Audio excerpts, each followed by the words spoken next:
செலவுனா ஏன்பா என்னப்பா எங்க சுருதி எங்க சுருதி கடைக்கு போயிருக்குது. அப்படி அவகிட்ட ஒரு விஷயம் சொல்லலான்னு பார்த்தனே. என்ன விஷயம்? பொண்ணு கிட்ட தான் சொல்லணுமா? எங்ககிட்ட சொல்லுங்க. ஒன்றும் இல்லைப்பா, என் ஃப்ரெண்டுங்கெல்லாம் சேர்ந்து டூர் போகிறாங்களாம். அதுக்கு என்ன வர சொல்கிறாங்க. போகலாமா வேணாம்னு அவங்ககிட்ட கேட்கலான்னு பார்த்தேன். அதுக்கு தான். சரி சொல்லுங்க, ஃபேமிலியாக வரேன்னு சொல்லுங்க, எல்லாம் போயிட்டு வரலாம். ஃபேமிலியாவா? ஆமாம். ஐயோ சரி, அவன் ஃபோன் பண்ணட்டும், சொல்கிறேன். சரி கரெக்டாக ஃபோன் பண்ணுறேன், பேசிட்டு வரேன். சரி சரி. ஹலோ. என்னடி?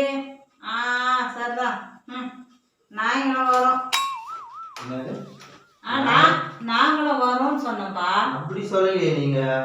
இப்ப நாங்களும் வரோம் தான்ப்பா சொன்னேன். நாய்களும் வரும்ன்ற மாதிரி என் காதுல கேட்டுது. ஐயோ உனக்கு தப்பு தப்பா விழுது. நாங்களும் வரோம்னு சொன்னேன். கேட்காது. உங்ககிட்ட போய் சொன்னேன் நான். வேணும்னு கடுப்பேற்றுறாங்கல்ல. நாய்கள் சொன்னாங்க